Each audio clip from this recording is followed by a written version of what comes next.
The head-to-head has been weighed. Common sense prevails, and the Miami Hurricanes are in the college football playoff.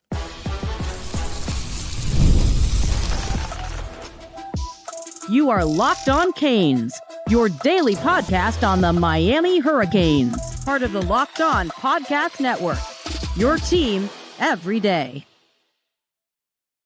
I am Alex Donno, University of Miami alumnus, co-host of Locked On ACC, and host of Postgame on the Hurricanes Radio Network. The Miami Hurricanes are in. All of that drama, all of that chaos, all the anxiety that we had this morning, wondering if they were going to do the right thing.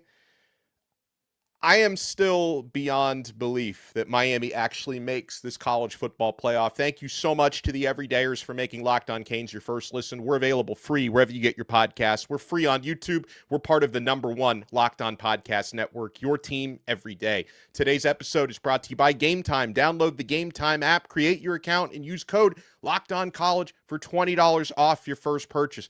We know who Miami's going to face in the opening round. Texas A&M Aggies. We'll talk about that. We'll talk about how and why Miami ultimately got in, despite the odds literally being against the Hurricanes. Notre Dame had at one point this morning minus 3,000 odds to get into the playoff. I guess it goes to show you the odds makers don't actually know. They suspect, they know which way the money is going, but they didn't have a fly on the wall.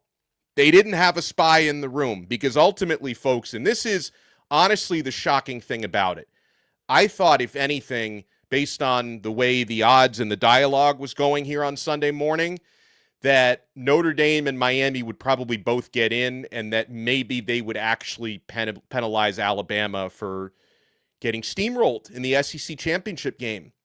28-7 loss to Georgia. They had negative 3 yards of rushing, Bama, but, the committee decided they didn't want to violate the sanctity of the SEC championship game. So not only did Alabama not drop out of the CFP, Bama didn't drop a spot. So when I was watching that live reveal and my heart was racing, they start to go through the field, and everything was pretty much chalk for the first 8 spots, right? I mean, no surprise. Indiana, #1. Ohio State, #2, after they just played head-to-head last night. UGA 3, Texas Tech 4, Oregon 5, Ole Miss at 6, so that no penalty for their head coach leaving. Texas A&M at #7, Oklahoma 8, and then you get into the drama, right? 9 through 12 was the part that everyone was freaking out about. And when they put the Crimson Tide at #9, I thought Miami's goose was cooked. I thought that was it right there.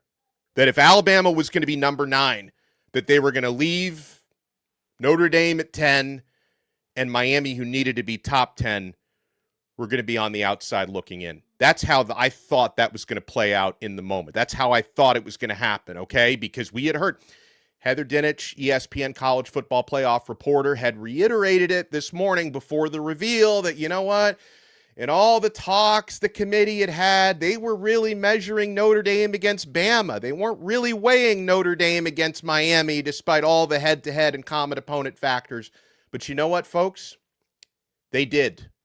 They did weigh the head-to-head, and that's ultimately what it came down to. And my original temptation was to start this live episode immediately after the field and Miami's ranking was released, but I decided to hold off for about an extra 15 minutes because I wanted to listen to Hunter Yurachek, the committee chair, speak, which happened about 15 minutes after they revealed the rankings. I wanted to hear his explanation for why they ultimately bumped Miami in front of Notre Dame. Now, the process of actually getting to that point was incredibly chaotic, incredibly messy, and it didn't make a whole lot of sense. Like, why for 5 consecutive weeks, when Miami had that head-to-head win against Notre Dame the entire time, that happened back on week 1. So why for 5 consecutive weeks was Notre Dame always ranked in front of Miami, and why did they finally decide to weigh the head-to-head at the end when ignoring it throughout previous parts of the process? And what Yurachek said today, for the first time, his words were consistent for 2 consecutive weeks. Because you remember something, last Tuesday night, when the penultimate rankings were put out, the second to last, for those who, don't have the 7th grade vocabulary like I do. When the Tuesday rankings came out and BYU was between Notre Dame and Miami, Yurachek had said, you know what, it'd be a lot easier to weigh that Miami head-to-head against Notre Dame if there was nobody in between them. That if they were ranked back-to-back, then we might have to take a look at, hey, when they actually played on grass, not on paper, who beat the other team? And that's exactly what happened. So Yurachek clarified it. He was speaking to Reese Davis at the end of that reveal show. And he said that, with BYU, who was 11th last week, they got smoked by Texas Tech. And they, it's funny how BYU gets dropped for losing a conference championship game. Alabama doesn't move. So that the hypocrisy knows no bounds. But he did say because, BYU got smoked, BYU dropped behind Miami, and then lo and behold, there was no longer a buffer. You had Notre Dame, you had Miami, so they needed to have that direct comparison. And then Yurachek said it. And by the way, all the analytics experts in South Bend who were like, well, yeah, you may have technically beat us on August 31st, but it was in the summer, so it doesn't count. And our strength of record and our FPI and our SP plus is slightly higher than yours. And those analytics matter more than the head-to-head win. Yurachek said the opposite. He said, you know what? All the analytics between Miami and Notre Dame were very similar at the end of the day. So once those teams were ranked back-to-back, the committee felt that they were compelled to value the head-to-head and ultimately put Miami in front of Notre Dame. And so, let me say this loud and clear, okay? With Miami getting in and Notre Dame not getting in, I know I've made a lot of enemies in the Midwest over the past several weeks because, Miami and Notre Dame people, we've been at each other's throats. We've been arguing. We've been calling each other names on social media. I mean, I try not to call people names. People have called me names. We've been at each other's throats for the past several weeks. But ultimately, with Miami getting in and Notre Dame not, I will say this. Of course, the thing that we all, Miami fans wanted most was to get into the field, which just happened. But I will say, I, honest to God, feel that Notre Dame is more deserving than the Alabama Crimson Tide. And that if you really want to go by the committee's principles, right, when it comes to, eye test, when it comes to, performances, like Alabama, they haven't played good football for the past month. I mean, that team just got steamrolled the other night. They had a narrow escape against, they lost to Oklahoma. They had a narrow escape in one of their other victories, just barely beat Auburn 27-20. Auburn's a 5-7 team. Like, I really feel for what it's worth that it should be Miami and Notre Dame in, not Alabama and Miami in. But predictably, the CFP committee decided that they wanted to protect the sanctity of the SEC championship game, that they didn't want to set the precedent of penalizing the loser of the SEC championship game by knocking them out of the playoffs. We all know the SEC has a lot of lobbying power with ESPN, who's got leverage against the College Football Playoff Committee because that's the TV partner. And I'm sure Greg Sankey, the commissioner of the SEC, was reading everybody the riot act over the past 24 hours that you do not want to punish the runner-up of the conference championship because then you render the conference championship games meaningless. So you knew no matter how these last 3 spots were going to shake out, somebody was going to feel screwed, right? If Alabama had been dropped out, I think that would have been the most justified team to drop out. But, of course, all the SEC heads would have felt like Alabama was unfairly penalized for a bonus game, right? How come Oklahoma gets in when they were sitting at home and Alabama gets punished for the SEC championship game? They would have felt screwed. Obviously, had Miami been dropped out, we would have all felt screwed. In fact, just to take you guys behind the curtain, when I was preparing to do a show today, because whether it was good or bad or ugly, we were going to do a reaction show here on Locked On Canes. And thankfully, Miami is headed to the college football playoff. Again, to reiterate, the Hurricanes were given that final at-large, the 10 seed. Miami is in. Notre Dame, who lost the head-to-head to Miami, had an equal 10-2 record with Miami. 4 common opponents that both teams all beat, but Miami beat 3 out of the 4 by a wider margin than Notre Dame did. So I feel the committee got this right. But I was bracing myself for the possibility that the committee would not get this right. So when I was preparing my notes and my materials to do a show today, I had notes written up for the bad scenario just in case. And this would, thankfully, this is an alternate universe where this does not come into play. But that was going to be my episode thumbnail on YouTube had Miami been left out. Miami screw job would have been what we went with. Instead, Miami and the CFP is what we're rolling with here. So let's talk a little bit more about why Miami is in, why Miami deserves to be in. And again, ultimately, despite the fact that the committee was chaotic throughout the process, how come they had Miami and Notre Dame separated, Miami behind Notre Dame all along until the final week? Finally, there was no buffer, but we'll talk about why Miami does deserve to be in and who they're going to be facing in that opening round and when. And I also have the information, by the way, on what the betting odds are going to be for Miami's first playoff matchup. We're in the CFP, baby, and you want to keep it locked right here. We're only getting started on this episode of Locked On Canes. Guys, the World Cup is coming back to North America for the first time since 1994. And with 48 teams for the first time ever, it's going to be massive. But let's be honest, getting tickets is usually the hardest part. That's why the Gametime app is clutch, finally giving fans a real advantage when it comes to snagging seats. With Gametime, you can track price drops in real time, get alerts when great seats open, and buy tickets the moment they hit the app. It puts the power back in your hands and makes going to the World Cup realistic instead of impossible. You pull up the app, and the layout makes it so simple to scroll through matchups and compare seat views. Pick a game, tap a section, and have your tickets locked in within minutes. No confusion, no hunting, no fine print. Guys, the seat view feature is a game changer. You literally see what the pitch looks like from your exact seat before you buy. This is my favorite part. The prices on Gametime include the fees up front, which I love. There are no last-second surprises at checkout. So take the guesswork out of buying World Cup tickets in every match, concert, or event with Gametime. Download the Gametime app, create an account, and use code LOCKEDONCollege for $20 off your first purchase. Terms apply. You can buy tickets to Miami at Texas A&M on Gametime. Download the app, make an account, and use code LOCKEDONCollege for $20 off. Swipe, tap, ticket, go with Gametime. Thank you so much for making Locked On Canes your first listen. We are live, by the way, so make sure you smash that like button. Subscribe to Locked On Canes. We are part of the #1 Locked On Podcast Network, your team every day. So we're looking at the bracket. And again, this, folks, I was very, very nervous for the reveal show because, again, when I was looking at the Vegas odds before the reveal, Miami was in the plus money to make the playoff, which is not good. You want to be in the minus to get in. You know, Notre Dame was actually way in the minus 3,000. I can only imagine what the Notre Dame content creators are talking about right now. They must be blowing a freaking gasket right now, but that's their problem. And you know what's ironic? How about this for irony?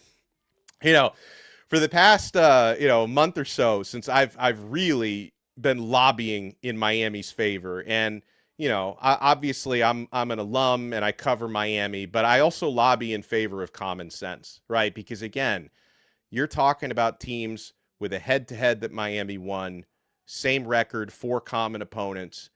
In every major sport, the first tiebreaker for teams with the same record is head-to-head. Now, you don't always have college football is huge. There's 136 FBS teams. So a lot of them do not have head-to-head comparisons, but Miami and Notre Dame did.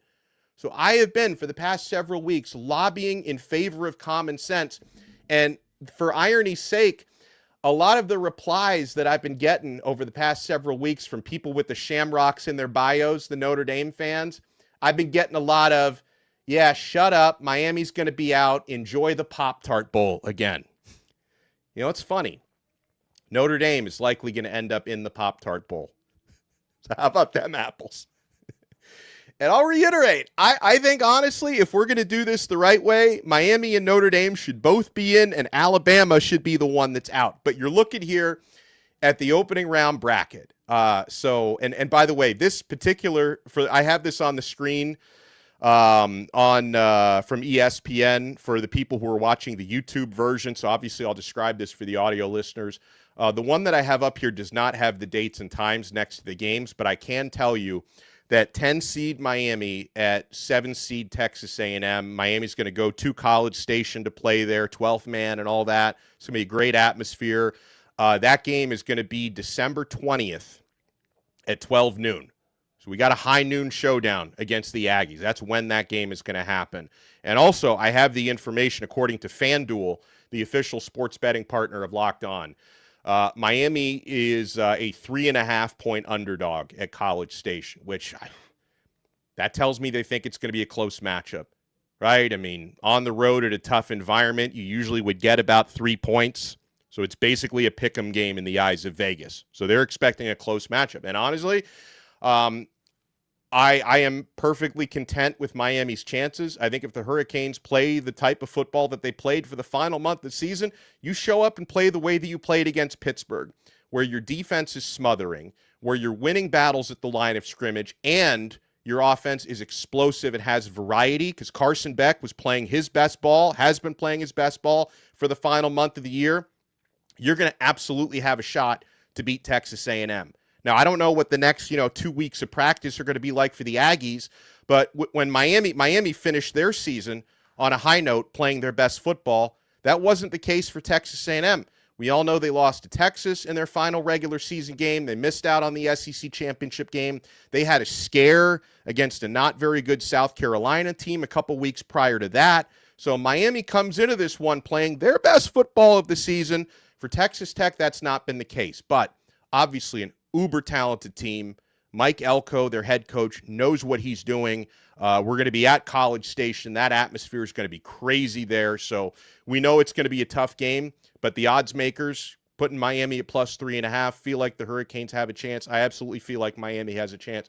So the other opening round matchups, in addition to 10 seed Miami at 7 seed Texas A&M, you're going to have the Ole Miss Rebels hosting Tulane. Ole Miss is the 6 seed. Tulane is the 11. And, this year, I really think you need to start making the argument louder that, I guess they're going to make the playoff bigger anyway within the next couple of years. But the idea that G5 teams, at least one G5 team gets in at the expense of, better teams like Notre Dame and Texas is kind of ridiculous. Because if you really want to have the best 12 teams in the playoff, throwing charity to G5 teams, to me, it goes against the spirit of what the college football playoff is supposed to be about. I believe the G5 should have their own separate playoff, because not in any universe do I think Tulane or JMU is going to actually contend truly for a championship this year. So the G5 thing is ridiculous. Even though Ole Miss, obviously, they lost their head coach, Lane Kiffin. Pete Golding steps in, was named permanent head coach there. I still think Ole Miss is going to steamroll Tulane. That's the 6-11 matchup. The 8-9 matchup is a rematch. Oklahoma against Alabama. Oklahoma beat them head-to-head in Tuscaloosa a few weeks ago. Bama, who's not been playing their best football, and I don't think Bama should be in the playoff, but they're going to get a chance at revenge. And Oregon against 12 seed JMU. 5 Oregon, 12 JMU is the other matchup. And then the teams that have the bye weeks. The winner of Ole Miss JMU will face 4 seed Texas Tech. They've been great this year. The winner of Bama Oregon will face number 1 seed Indiana. What a freaking story. And, Fernando Mendoza, Miami's own, is about to win the Heisman Trophy, maybe win a national championship there. The winner of Tulane Ole Miss is going to face 3 seed UGA. And the winner of Miami and Texas A&M is going to face Ohio State. How badly I want that. I want that so much. Miami, Ohio State. Can you imagine how insufferable Joey Galloway is going to, if Miami does defeat A&M, can you imagine how insufferable Joey Galloway, who already hates Miami, and he's an Ohio State guy, and the preparation for that game? That is going to be nuts. So, yeah, if Miami is able to pull off, a mild road upset against Texas A&M, you're talking about Miami against defending champs Ohio State in the second round. A couple of other notes from what the commissioner, Hunter Yurachek, said today. We'll get to those when we come back, because he did provide clarity on the Duke situation and how Duke, being ACC champs, may have impacted Miami getting selected. You want to keep it locked right here, folks. We're not done yet on this brand new episode of Locked On Canes.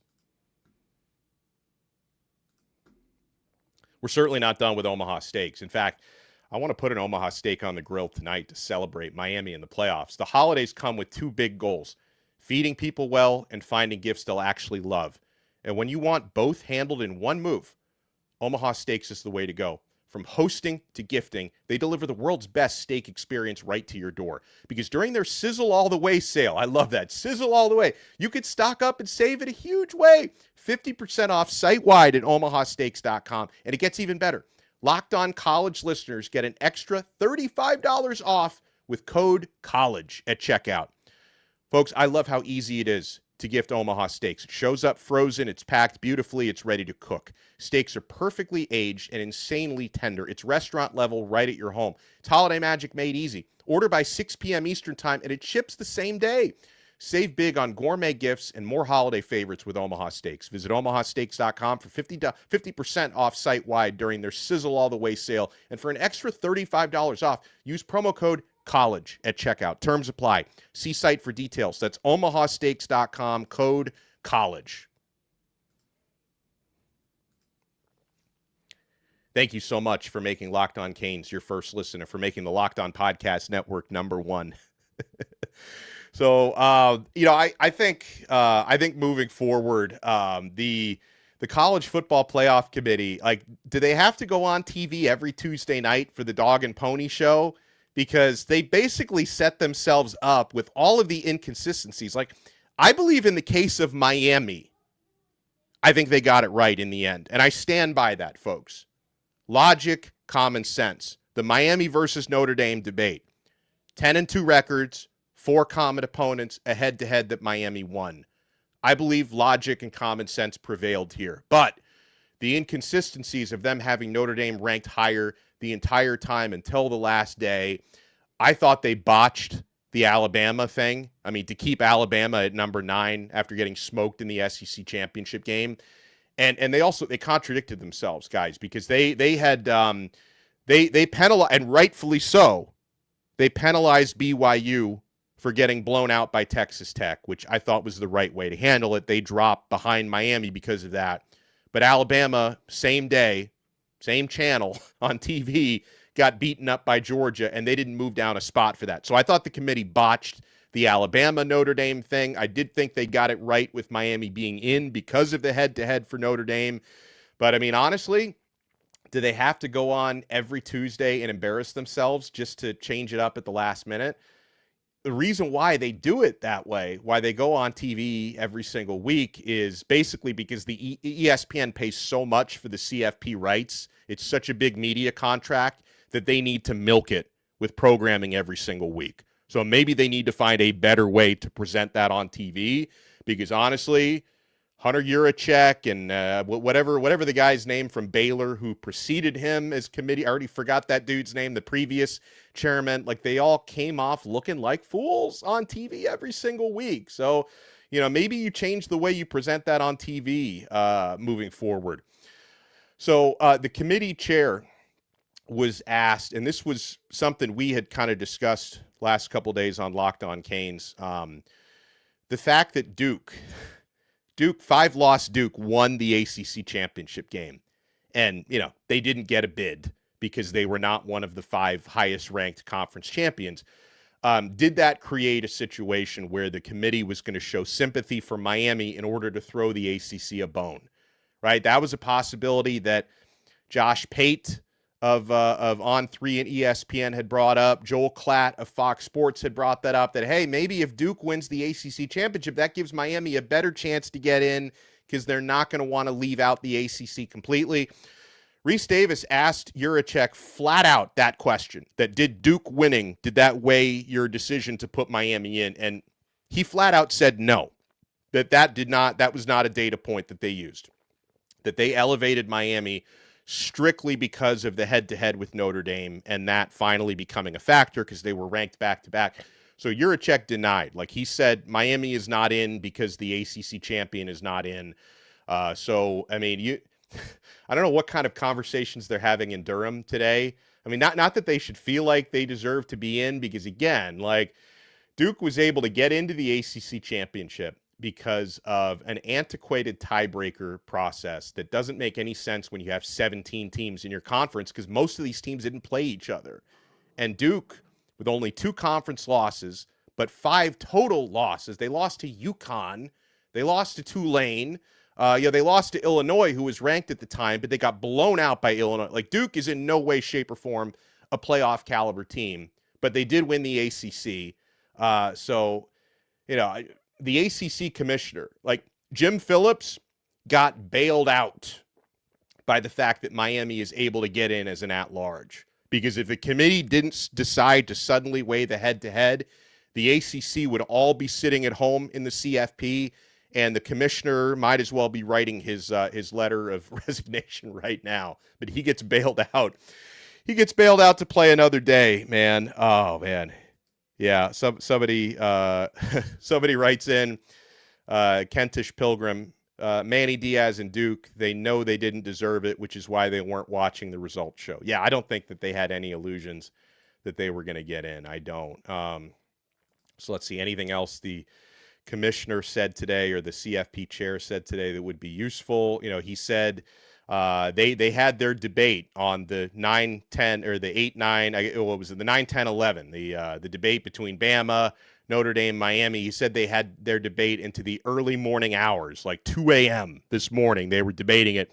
He says that once we moved Miami ahead of BYU, we had the side-by-side everyone had been hunting for with Notre Dame and Miami. And he did mention that all of the metrics, right, strength of schedule, strength of record, all the other data points, ESPN, FPI, Bill Connolly's SP+, that all of those were similar enough, which is what we've been saying for months, common sense, logic, that all of those data points were similar enough that the head-to-head win for Miami should outweigh those other data points, and that's exactly what happened.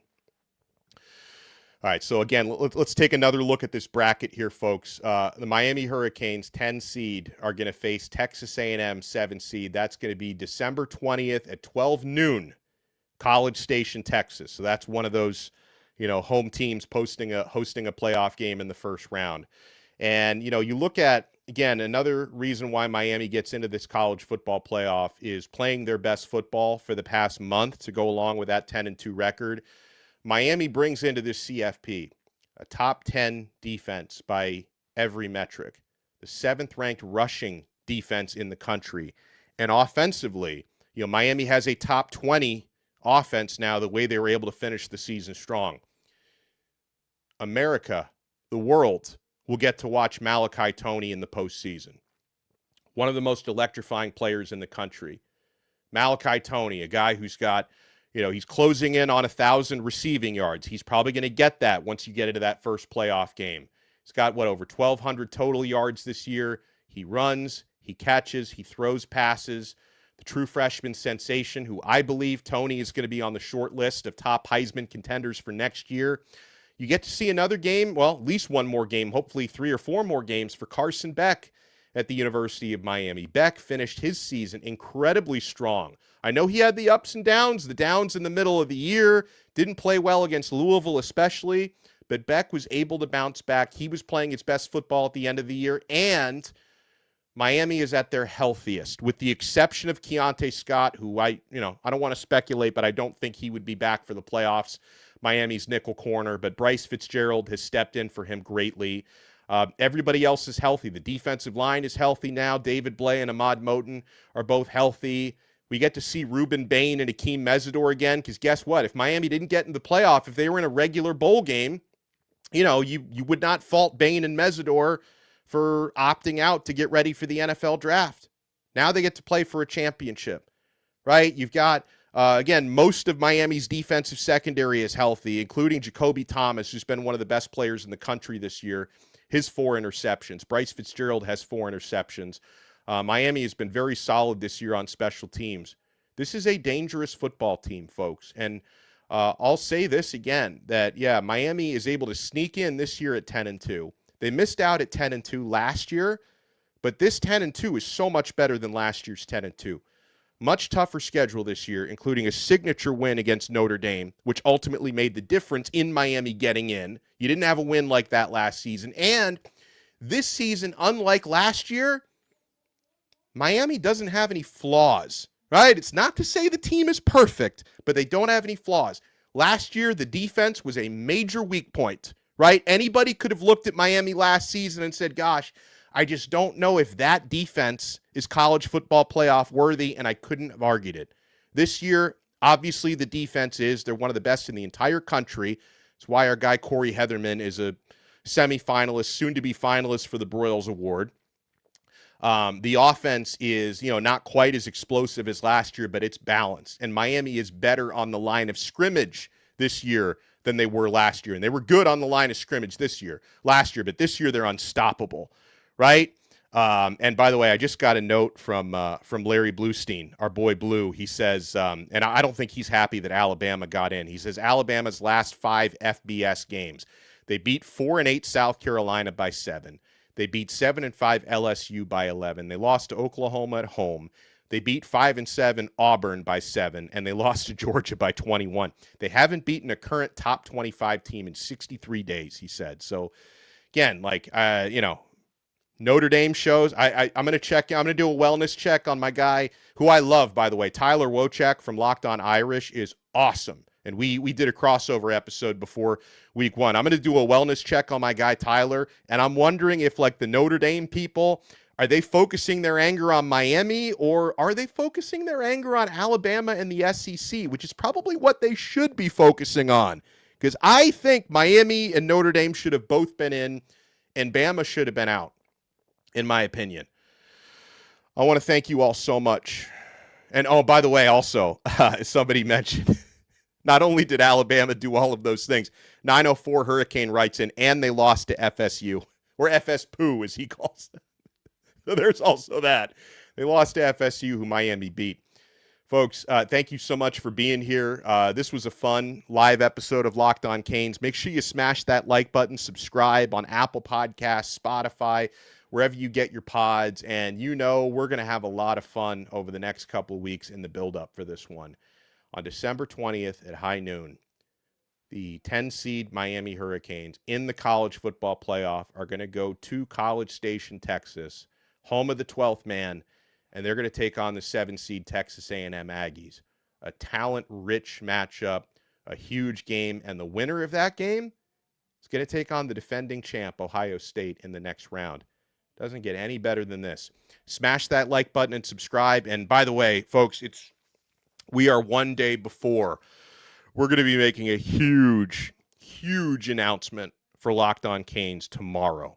So brace yourselves for something seismic coming tomorrow on December 8th. Now, today, December 7th, shout out, and my firm, I just want to send my love to everyone, who has family, who is part of World War II. My grandfather served. Today is Pearl Harbor Day, December 7th, which is something I wasn't around for it in 1941, but it means something to me for the history of this country, and for what happened on that day, and for the brave men and women who lost their lives in that Pearl Harbor attack. God bless you all. God rest your souls. And my heart goes out to, everyone on this day of remembrance for December 7th, 1941. We will talk to you folks next time on another episode of Locked On Canes. We are part of the awesome Locked On Podcast Network, your team every day.